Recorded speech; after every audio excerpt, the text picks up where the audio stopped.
Hello everyone, my name is Bhaskar and welcome to my YouTube channel Technical Civil Engineer. So friends, technical civil engineer YouTube channel में हम आजकल जो है building material से related जो भी आपके स्टोन मैशनरी से रिलेटेड जितने भी जो है आपके आपके टॉपिक्स बन सकते थे स्टोन मैशनरी में, चाहे आपका रबल मैशनरी हो, चाहे आपका एस्लर मैशनरी हो, हमने जो है इनको समझा। उसके बाद जो है इनके टाइप्स की हमने जो है डिटेल में जो है इनके एक्सप्लेनेशन किया। उसके बाद अब जो हमारा बिल्डिंग मटेरियल में जो नेक्स्ट टॉपिक है वह आपका जो है ब्रिक्स एंड टाइल्स, ब्रिक्स के बारे में बात करेंगे। So friends, technical civil engineer YouTube channel है और मेल आईडी है आपकी जो है bp54249@gmail.com। अगर आपको लेक्चर से रिलेटेड कोई क्वेरी होती है या आप जो है कुछ जानना चाहते हैं तो आप जो है मेल आईडी है bp54249@gmail.com पर आप जो है मेल जो है सेंड कर सकते हैं। अगर आपको जो है इन लेक्चर से रिलेटेड जो है अगर आपको इनकी जो है पीडीएफ चाहिए तो पीडीएफ के लिए भी आप जो है मेल कर दीजिए, आपको जो है पीडीएफ जो है सेंड हो जाएगी। उसके बाद बात करते हैं फ्रेंड्स, आज हम जो है ब्रिक्स एंड टाइल्स की, क्योंकि अभी जो कुछ जो फ्रेंड्स हैं वह जो हैं इस चैनल के साथ जो है कंटिन्यू जुड़े हुए हैं, बट जो है पिछले जो है 2-3 लेक्चर्स में जो है कुछ व्यूज़ जो है कम हुए हैं, क्योंकि जो भी आपके जो डिप्लोमा स्टूडेंट्स हैं वह जो है बीच में लेक्चर्स को जो है स्किप कर रहे हैं। बट मैं कहूँगा कि अगर आप लेक्चर्स को जो है कंटिन्यू अगर जो है देखते हैं, चाहे वो आपका स्टोन मैशनरी है तो स्टोन मैशनरी आपको जो है ईजिली जो है समझने में जो है आपको हेल्प मिलेगी इन लेक्चर्स से। और 6 लेक्चर जो है स्टोन मैशनरी से रिलेटेड जो भी इंपॉर्टेंट टॉपिक्स थे जो है उनकी मैंने बात कर ली है। आज हम ब्रिक्स की बात करते हैं। अगर स्टोन मैशनरी में जैसे आपके स्टोन्स के जो टेस्ट थे उनको जो है डिटेल में जो है उनको एक्सप्लेन अभी नहीं किया गया है, तो उसके लिए मैं जो है एक अलग से लेक्चर लेकर आऊँगा। फिलहाल जो है हम अभी बात करते हैं ब्रिक्स की। सो फ्रेंड्स, ब्रिक्स आप आजकल आप जानते हैं कि स्टोन्स की जो है इतनी ज़्यादा रिक्वायरमेंट, इतनी जो है स्टोन्स आपको जो है इतना जो है एविडेंस मात्रा में ही मिलता है और हर जगह आपको नहीं अवेलेबल हो पाता। तो ब्रिक्स जो आपका जो है सॉइल से ही बनाया जाता है, एक जो प्रोडक्ट बनाया जाता है वह ब्रिक्स। तो इसके बारे में जानिए, क्योंकि ब्रिक्स से रिलेटेड भी जो है काफ़ी क्वेश्चंस जो हैं आपसे जो हैं एग्ज़ाम्स पॉइंट ऑफ व्यू से काफ़ी इंपॉर्टेंट है, आपसे बार बार पूछे जाते हैं। तो ब्रिक्स को जानिए। ब्रिक्स को तो आप सभी जानते हैं, लेकिन कुछ टेक्निकल पॉइंट्स जो आपसे बार बार जो है आपको ध्यान में रखने हैं और जो एग्जाम में पूछा जाता है। जैसे ब्रिक्स है फ्रेंड्स, सबसे पहले हम बात करते हैं ब्रिक्स। इस तरीके से देखिए, एक आपको जो है शेप दिख रहा है, ये इसका जो है लेंथ पोर्शन है, ये इसका विड्थ पोर्शन है, और ये जो है इसकी जो है थिकनेस है या हाइट पोर्शन जो है ये दिख रहा है। तो ये जो लेंथ पोर्शन अगर हम सामने से ब्रिक्स को देखें तो ब्रिक्स को अगर जब भी आप ईंट को सामने से देखते हैं, यानी कि उसका फ्रंट एलिवेशन देखते हैं, तो जो आपका लेंथ पोर्शन जो आपको दिखता है वह आपका जो है स्ट्रेचर कहलाता है, और ये जो विड्थ पोर्शन होता है, चौड़ाई वाला जो पोर्शन होता है ब्रिक्स का, यह आपका जो है हेडर कहलाता है। और फ्रेंड्स, इस ब्रिक्स में होता क्या है कि जो आपकी ईंट है इसको जो है रेड कलर का जो है इसको चेरी जो रेड कलर जो है इसको प्रोवाइड किया जाता है, और जो ऊपर से इसमें क्या होता है कि एक जो है इस तरीके से जो है एक खांचा यानी कि स्लॉट जो है छोड़ा जाता है, जिसको हम क्या बोलते हैं, फ्रॉग बोलते हैं। फ्रॉग यानी कि दिल्ला।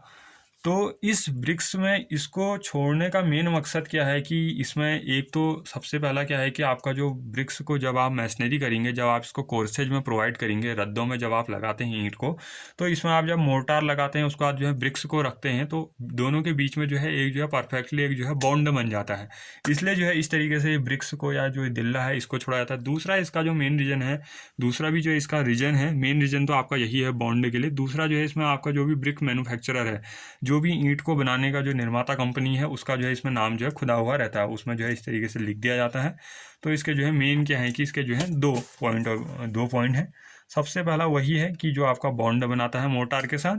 उसके बाद फ्रेंड बात करते हैं कि इससे रिलेटेड आपके जो क्वेश्चंस जो बनते हैं ब्रिक्स से रिलेटेड, सबसे पहला जो इसमें पूछा जाता है फ्रेंड्स आपसे कि the standard and modular, the size of modular और स्टैंडर्ड ब्रिकेज। ब्रिक के जो साइज होते हैं, 3 तरीके के जो है आपसे वैल्यूज पूछी जाती हैं बार बार एग्जाम्स में, प्लीज़ जो है इनको ध्यान में रखिए कि जो ब्रिक है आपकी जो ईंट है उसका मॉड्यूलर और जो स्टैंडर्ड जो साइज होता है वह क्या होता है। तो फ्रेंड्स वह है आपका 19x9 जो है 9 सेंटीमीटर में, यानी कि 19 सेंटीमीटर उसकी लंबाई है लेंथ पोर्शन, और 9 सेंटीमीटर उसकी विड्थ पोर्शन चौड़ाई वाली, और जो 9 सेंटीमीटर उसकी हाइट यानी कि जो है थिकनेस है यानी कि सेंटीमीटर में। यह आपका जो है ब्रिक्स का मॉड्यूलर और जो है स्टैंडर्ड साइज है। दूसरी बात करते हैं द साइज ऑफ जो है नॉमिनल ब्रिक, यानी कि ब्रिक्स का ही जो है नॉमिनल साइज, यानी कि सामान्य अवस्था अगर आप देखते हैं नॉमिनल ब्रिक का जो साइज देखते हैं तो वह आपका विद मोर्टार होता है, मोर्टार के साथ 20x10x10 सेंटीमीटर, इस केस में 20 सेंटीमीटर लेंथ रहेगी ब्रिक्स की और 10 सेंटीमीटर इसकी जो है विड्थ यानी कि चौड़ाई रहेगी और 10 सेंटीमीटर इसकी जो है मोटाई यानी कि ऊंचाई जो है रहती है। सो फ्रेंड्स, अब ये नॉमिनल ब्रिक के केस में क्या हो जाता है कि जब हम साइज ऑफ नॉमिनल ब्रिक कह रहे हैं तो उस केस में आपका जो 1999 सेंटीमीटर है इसमें 1 सेंटीमीटर मोर्टार जो है ऐड हो जाता है, इसलिए जो इसकी जो डायमेंशन होती है वह 20x10x10 सेंटीमीटर जो है हो जाती है। तो इनको जो है ध्यान में रखिए। उसके बाद पूछा जाता है कि द साइज ऑफ कन्वेंशनल ब्रिकेज, जो आपकी ब्रिक है जो ईंट है उसका जो परंपरागत जो आकार होता है वह आपका जो है क्या कहलाता है या वह जो है कितना होता है। तो फ्रेंड्स, वह अगर मैं इंचेज में बात करूँ तो आपकी 9 इंचेज उसकी लेंथ है, 4 सही 1/4 इंच उसकी जो है विड्थ पोर्शन है और 2 सही 3/4 इंच जो है उसका जो है थिकनेस यानी कि जो हाइट वाला पोर्शन जो है रहता है। अब आपको जो है कन्वेंशनल साइज अगर आपको इंचेज में पता है आप जो है सेंटीमीटर में कन्वर्ट कर सकते हैं, अगर आपको सेंटीमीटर में पता है तो आप इंचेज में कन्वर्ट कर सकते हैं। तो जनरली जो आपका मॉडलर और स्टैंडर्ड साइज है इसको आप सेंटीमीटर में ही ध्यान रखिए, नॉमिनल ब्रिक के साइज को भी जो है आप सेंटीमीटर में ही ध्यान रखिए और जो आपका कन्वेंशनल साइज है इसको भी आप जो है सेंटीमीटर में ही ध्यान रख सकते हैं। अगर आप जो है इसको इंचेज में भी ध्यान रखना चाहते हैं तो उसको फिर कन्वर्ट कर लीजिए आपके जो है सेंटीमीटर्स में। सभी फ्रेंड्स जानते हैं कि जो आपका 1 इंचेज होता है 1 इंचेज इक्वल टू जो है 2.50 सेंटीमीटर, यानी कि जो है 1 इंच में 2.5 सेंटीमीटर जो है आपके होते हैं। उसके बाद बात करते हैं और कुछ फ्रेंड्स का जो क्वेरी आया था, कुछ फ्रेंड्स ने जो है मेल आईडी में जो है कुछ मेल भेजे थे कि उनका फ्रेंड्स का मैसेज था कि आप जो है जो आपके मेजरिंग टेप हैं जो सिविल इंजीनियरिंग में हम यूज करते हैं सर्वे के दौरान, तो उस मेजरिंग टेप से रिलेटेड भी जो है अगर बेसिक से जो है एक आध लेक्चर ले आएँ और एक आध लेक्चर्स जो है मेजरमेंट जो आपकी यूनिट्स होती हैं किसको जो है कितने में कन्वर्ट कर सकते हैं, कैसे कन्वर्ट कर सकते हैं, तो इससे रिलेटेड भी आप एक वीडियो लेके आइए। सो फ्रेंड्स, ज़रूर जो है वो डेफिनेटली जो है आपकी उस तरीके की वीडियो भी जो है अपलोड की जाएगी ताकि जो है आपको बेसिक्स जो आपके नए जो फ्रेशर्स हैं जो अभी डिप्लोमा में जो है फर्स्ट ईयर में ही हैं तो उन्हें अभी जो है इन यूनिट्स के बारे में या मेजरिंग टेप अगर उन्होंने जो है ज़्यादा यूज़ नहीं किया है तो उन लेक्चर्स के माध्यम से जो है वह भी जो है ईजिली तरीके से जो है समझ जाएंगे। सो फ्रेंड, उसके बाद बात करते हैं इंग्रेडिएंट्स ऑफ ब्रिक अर्थ, यानी कि जब आप ईंट के लिए जो मिट्टी बनाते हैं, मिट्टी जो है तैयार करते हैं, क्योंकि आपको पता है कि जो ब्रिक्स है यह आपका एक सॉइल का प्रोडक्ट है, मिट्टी से ही जो है ब्रिक बनाई जाती है। तो मिट्टी के लिए यानी कि ईंट मृदा के लिए जो आप मृदा यूज करते हैं, ईंट बनाने के लिए जो मृदा यूज करते हैं उसमें क्या क्या इंग्रेडिएंट यानी कि घटक जो है होने चाहिए। और कभी कभी एग्जाम में ये भी पूछा जाता है कि जो इंग्रेडिएंट्स ऑफ ब्रिक अर्थ है यह जो है किस इंडियन स्टैंडर्ड के तहत जो है लिया जाता है। तो फ्रेंड्स, यह आपका जो है आपका इंडियन स्टैंडर्ड 2177 यानी कि IS 2177 के अनुसार जो है आपका ब्रिक अर्थ जो है ली जाती है, यानी कि ईंट बनाने के लिए जो भी हम जो है मृदा का यूज करते हैं वह जो है आपकी जो है इंडियन स्टैंडर्ड 2177 यानी कि 2177 के अकॉर्डिंग जो है ली जाती है। अब जैसे हमने जो है कंक्रीट में पढ़ा कि जो आपके सीमेंट हैं, सीमेंट के क्या इंग्रेडिएंट्स होते हैं, सो उसी तरीके से यहाँ पे क्या है कि जो ब्रिक अर्थ है उसके इंग्रेडिएंट्स क्या है फ्रेंड्स। आपका जो सिलिका है SiO2 यह आपका जो है 60% होता है, मेजर पार्ट है। आपका जो ईंट बनाने वाली जो मृदा है उसमें 60% जो है आपका यानी कि सिलिका का जो है SiO2 का जो है होना चाहिए। और आपका जो क्ले और जो एल्यूमिना है Al2O3 उसका जो है 20%। और जो आपका आयरन ऑक्साइड जो आपका चेरी जो है रेड कलर जो है प्रोवाइड करता है ईंट को, यानी कि ईंट को जो भी आप लाल रंग देखते हैं ईंट का वह इसी जो है आयरन ऑक्साइड 3 to 4% मिलाया जाता है, आयरन ऑक्साइड के कारण जो है होता है। और इसी 3 to 4% आपका आयरन ऑक्साइड हो गया, लाइम हो गया चूना, magnesium oxide MgO, Mn manganese हो गया और Na क्या है आपका सोडियम और जो है आपका K यानी कि पोटेशियम। तो ये लगभग जो है 20% में जो है सबको ऐड करके लगभग 3 to 4% जो है सभी जो भी इंग्रेडिएंट्स हैं टोटल मिला के 20% जो है इनका जो है यूज किया जाता है, या इनको जो है आपका ब्रिक अर्थ जो हम यूज करते हैं या जो बनाते हैं उसके इंग्रेडिएंट्स के रूप में जो है इसका जो है प्रयोग जो है किया जाता है। So friends, ingredients of brick earth जैसे आपके जो है सीमेंट के जो है आपके इंग्रेडिएंट्स हैं उसी तरीके से ब्रिक के जो इंग्रेडिएंट्स हैं यह भी जो है कई बार जो है आपसे पूछे जाते हैं कि जो ब्रिक अर्थ है उसमें आपका जो है सिलिका का जो है कितना परसेंटेज रहता है, क्ले का कितना परसेंटेज रहता है, इसी तरीके से आयरन ऑक्साइड की जो है कितनी क्वांटिटी रहती है परसेंटेज में। सो फ्रेंड्स, इनको जो है आप जो है केयरफुली जो है ध्यान दें। और उसके बाद बात करते हैं फ्रेंड्स जो आपका हार्मफुल इंग्रेडिएंट्स होते हैं। आज तो आपका ब्रिक से रिलेटेड जो है पहला लेक्चर है तो थोड़ा जो है ब्रिक्स को जान लीजिए। हार्मफुल इंग्रेडिएंट्स ऑफ ब्रिक अर्थ क्या होता है, ईंट बनाने के लिए यानी कि जो हम मृदा यूज करते हैं तो उसमें जो हानिकारक जो घटक होते हैं, जो ईंट बनाने के लिए जो हम मृदा यूज कर रहे हैं उसमें जो है खराबी उत्पन्न कर सकते हैं। उसमें कई प्रकार के जो है दोष आ सकते हैं ईंट में। कभी आपका जो है ब्रिटलनेस हो सकती है, एफ्लोरोसेंस हो जाता है, और जो है कई तरीके की चीज़ें देखने को मिलती हैं। आपका होमोजीनियस स्ट्रक्चर नहीं रहता, टेक्सचर होमोजीनियस नहीं रहता, तो उनकी बात करेंगे। डायमेंशन टॉलरेंस भी जो है ध्यान नहीं दिया जाता है उस वजह से। सो फ्रेंड्स, ये हार्मफुल इंग्रेडिएंट्स क्या नहीं होने चाहिए आपकी जब आप ब्रिक अर्थ यूज करते हैं। तो सबसे पहले आपके जो पीबल्स और जो ग्रिट हैं, पत्थर के जो टुकड़े टाइप के हैं, जो पीबल्स और जो ग्रिट हैं, आप जो है रोड़े मोड़े टाइप के उनको जो है आपने हटाना है। दूसरा, लाइम स्टोन और कंकड़ एक्स्ट्रा उनको आप जो है हटा लीजिए, रिमूव कर लीजिए। उसके बाद जो आपके एल्कलीज हैं यानी कि जो भी क्षारीय तत्व हैं जिसमें आपके सल्फेट हैं, किसके, कैल्शियम, मैग्नीशियम और पोटेशियम के जो भी सल्फेट्स होते हैं, यही इनकी प्रेजेंस के कारण ही जो है आपका जो है आपको एफ्लोरोसेंस जो है देखने को मिलता है। तो इन चीज़ों को जो है पहले आप जो है रिमूव कर लीजिए। जब आप ब्रिक अर्थ बना रहे हैं या ब्रिक बनाने के लिए जो आप सॉइल यूज कर रहे हैं तो उसके इंग्रेडिएंट्स के रूप में जो है आपके उस सॉइल में जो है आपके ये एल्कलीज, कैल्शियम, मैग्नीशियम और पोटेशियम के जो सल्फेट्स हैं उनकी प्रेजेंस जो है नहीं होनी चाहिए, उन्हें आप जो है रिमूव कर लीजिए।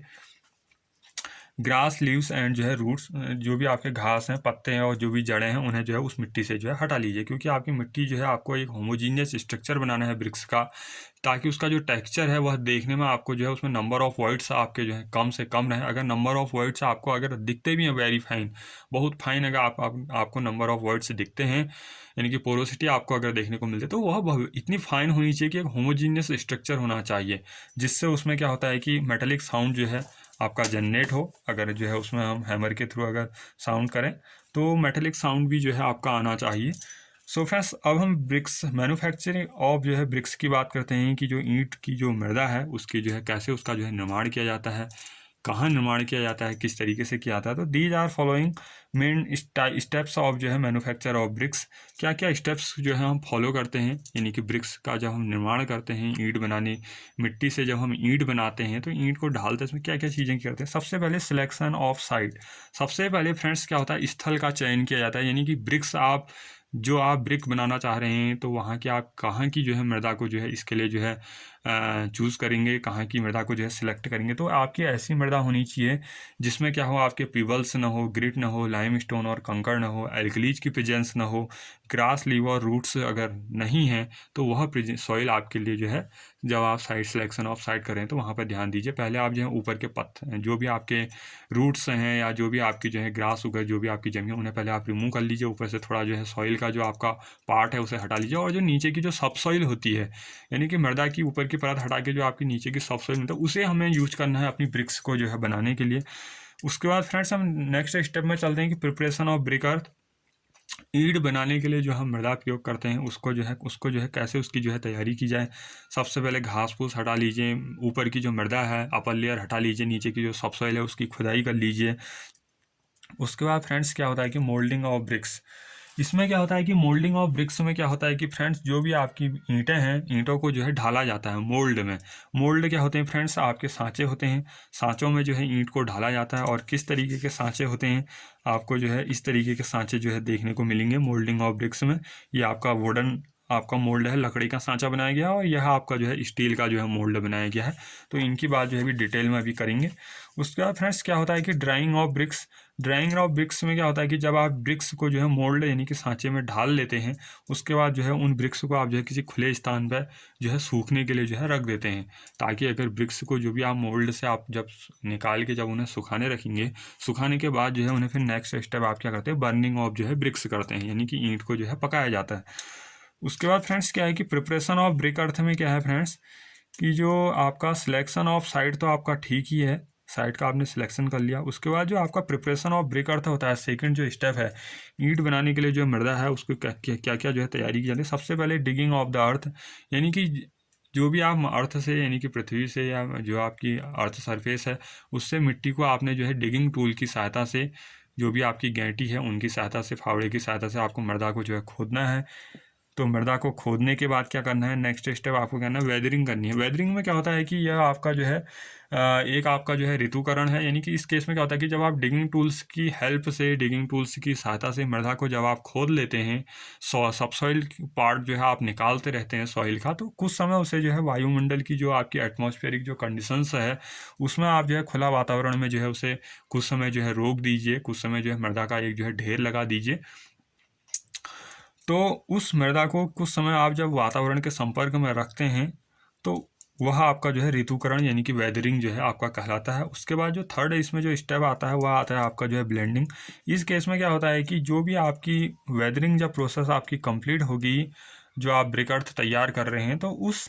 मृदा में क्या देखना है आपको, किस इंग्रेडिएंट्स की क्या है कमी है, यानी कि उसमें जो आपका आयरन ऑक्साइड की 3 to 4% से कहीं ऐसा तो नहीं है कि कम क्वांटिटी है, कहीं ऐसा तो नहीं है कि जैसे अभी मैंने यहाँ बताया कि आपकी एलुमिना है आपका 20% से कम है, 15% है,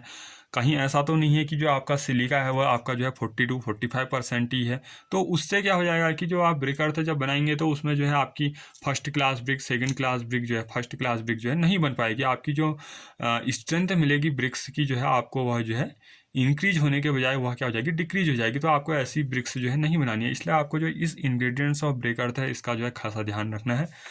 तो आपने क्या करना है कि इसमें जो है ब्लेंडिंग में जिस ब्रिक्स में जो है, जब आप ब्रिक्स बना रहे हैं तो ब्रिक्स में आपको क्या हो रहा है कि जिस इंग्रेडिएंट्स की आपको कमी महसूस हो रही है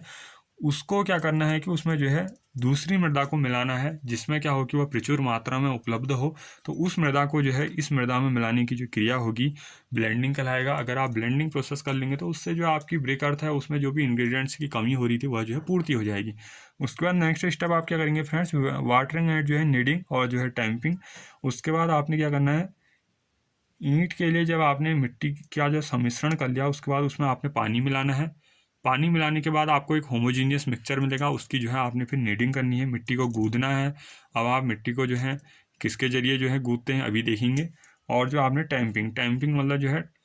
आपने जो है ठोक छड़ के द्वारा जो है इसे जो है गूंदते समय जो है मिट्टी को थोड़ा जो है किसी की हेल्प की सहायता से, टैंपिंग रॉड की सहायता से जो है थोड़ा ठोकना है, ताकि उसमें जो भी अगर ढेले उगर बन रहे हैं मृदा के तो वह आपके जो है रिमूव हो जाए और आपको एकदम जो है सॉफ्ट महसूस होना चाहिए। जब आप अपने पाम की हेल्प से या फिंगर्स की हेल्प से मृदा को गूंदते हैं या उनको रब करते हैं तो आपको जो है स्मूथ जो है फील होना चाहिए फ्रेंड्स। उसके बाद बात करते हैं हम जो है आपकी जो नीडिंग की जो मेथड्स हैं फ्रेंड्स, नीडिंग की जो मेथड्स हैं, केवल आज हम जो है नीडिंग की मेथड्स की बात करेंगे और जो नेक्स्ट लेक्चर आएगा उसमें जो है आगे के पॉइंट्स की बात करेंगे, क्योंकि लेक्चर आपका काफ़ी लंबा हो जाएगा। तो there are following 2 methods of जो है नीडिंग, यानी कि मिट्टी को आप गूंदेंगे कैसे, यानी कि मिट्टी को गूंदने के क्या क्या तरीके हैं। देखिए, सबसे पहला है मैनुअल और जो है एनिमल मेथड। मैनुअल और एनिमल मेथड में क्या होता है कि फ्रेंड्स एक जगह जो है मिट्टी को जो है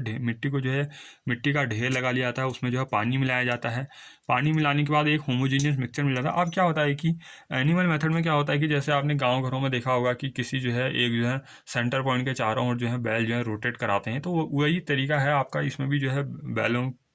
को क्या करता है कि इसके ऊपर जो है घुमाते हैं, ताकि उनके पैरों के द्वारा क्या हो कि ये मिट्टी जो है गूंथते रहे, यानी कि इसकी जो है नीडिंग प्रोसेस जो है पूरी हो जाए। जो भी आपके ढेले शुगर हैं, जो भी आपके जो है लम्प शुगर, वह जो है दूर हो जाए। तो मिट्टी में जो है ढेले भी नहीं बनने चाहिए, मृदा जो है एकदम सॉफ्ट होनी चाहिए, जिससे होमोजीनियस जो है मिक्सचर बनेगा। दूसरी जो मेथड है नीडिंग की वह है मैकेनिकल मेथड। मैकेनिकल मेथड जो आपकी यांत्रिक विधि, जिसमें आपका जो है पग मिल का यूज किया जाता है। इसका जो है आप जो है जो साइड सेक्शन देख लीजिए, पग मिल है। पग मिल में क्या होता है कि आपने जो है इस तरीके से जो आपका ग्राउंड लेवल है, ग्राउंड लेवल्स को जो है बीच में कुछ जो है पोर्शन उसका खुदाई करके जो है हटा लीजिए, सॉइल को रिमूव कर लीजिए, उसका एक्सक्वेशन कर लीजिए। उसके बाद आपने क्या करना है, इस तरीके से चारों ओर जो आप हल्का जो है ब्रिक अर्थ जैसा बना लीजिए। नीचे से आपने जो है हल्की हल्की ब्रिक्स बिछा दीजिए इस तरीके से। और एक पोर्शन जो है इधर का जो पोर्शन है आपका क्या किया गया है कि खुला छोड़ा गया, ताकि आप यहाँ से जो है जब आप मिट्टी को गूंदने के लिए जो है इधर जो है इसमें जो है प्रोवाइड करते रहें, ऊपर से डालते रहें मृदा को और पानी भी डालते रहें। और इधर क्या होगा कि आपने जो है आपका फ्रस्टम नुमा जो आपका ये पगमिल है, इसमें क्या होगा कि अंदर से देखिए आप जो है इनर क्या है ब्लेड से जो है यूज की गई है, बीच में इसमें साफ्ट है और जो है इधर जो है कोनिकल ब्लेड से आपको जो है देखने को मिल रही हैं। आप मृदा यहाँ से डालते जाएंगे। उसके बाद ये क्या है कि इसमें जो है ऊपर देखिए आप जो है एक हैंडल आपको दिखाई दे रहा है। इस हैंडल को या तो आप क्या कीजिए लेवर्स के जरिए कीजिए मैनुअली, या आप जो है एनिमल के जरिए जो है इसको या इलेक्ट्रिक जो है सर्किट दे दीजिए और ये जो है राउंड अपने साफ्ट के राउंड जो है बोथ साइड जो है इस तरीके से जो है रोटेट होगा अपने अराउंड में, और आपकी जो मृदा होगी यह जो है आराम आराम से जो है गूंथती जाएगी। तो इस केस में देखिए यहाँ जो ग्राउंड लेवल से नीचे आपका कितना है फ्रेंड्स, 60 सेंटीमीटर ये वाला पोर्सन है, 60 सेंटीमीटर ये वाला पोर्सन है। यहाँ से आप जो है पानी डालते रहिए, यहाँ से मृदा जो है आपकी जितना भी आपकी जो मृदा की जब मृदा जैसे ही जो एक होमोजीनियस मिक्सचर मिल जाएगा तो यहाँ से जो है उसका जो है आपने जो है उसका आउटलेट कर दीजिए, उससे जो है मृदा को यहाँ इकट्ठा कर लीजिए, यहाँ से बाहर निकालते रहिए और ऊपर से इधर मृदा डालते रहिए, या प्रोसेस जो है चलता रहता है। उसके बाद इधर देखिए ये आपका जो है पग मिल का जो है साइड यानी कि जो आपको साइड से देखने पर जो है इस तरीके से है, साइड व्यू आपका ये है। तो इसमें क्या होता है फ्रेंड्स, ऊपर से आप जो है मेन क्या है इसमें जो हैंडल को देखिए, हैंडल को आपने जो है इस शाफ्ट के अराउंड में क्या है कि रोटेट करवाना है इस तरीके से। चाहे आप जो है आप एनिमल के जरिए करवाइए, जानवरों को बांध दीजिए इसके चारों ओर कि इस तरीके से जो है रोटेट होगा, या आप जो है इसमें जो है इलेक्ट्रिक सर्किट प्रोवाइड करके भी जो है मोटर के जरिए जो है इसको जो है मिट्टी को जो है गूंथ सकते हैं। सो फ्रेंड्स आज जो है ब्रिक्स के जो लेक्चर्स हैं, फर्स्ट लेक्चर है ब्रिक्स का बिल्डिंग मटेरियल में, आज जो है इतनी ही बात करेंगे। अब जो बात करेंगे मोल्डिंग ऑफ ब्रिक्स की वह जो है नेक्स्ट लेक्चर में बात करेंगे इससे आगे को। फ्रेंड्स जो है आप जो है technical civil engineer YouTube channel के साथ इसी तरह बने रहिए फ्रेंड्स, और अपने फ्रेंड्स को शेयर कीजिए क्योंकि चैनल जो है अभी नया है, सब लोगों तक जो है पहुंच नहीं पाया है, तो अपने फ्रेंड्स को शेयर कीजिए। और अगर आपको कोई लेक्चर से रिलेटेड कोई क्वेरी होती है प्लीज़ जो है आप जो है मेल कर दीजिए, और अगर आपको वीडियो से रिलेटेड अगर आपको कोई भी PDF चाहिए तो उसके लिए भी आप जो है मेल कर दीजिए, आपको जो है PDF जो है अवेलेबल हो जाएंगी। So friends thank you for watching.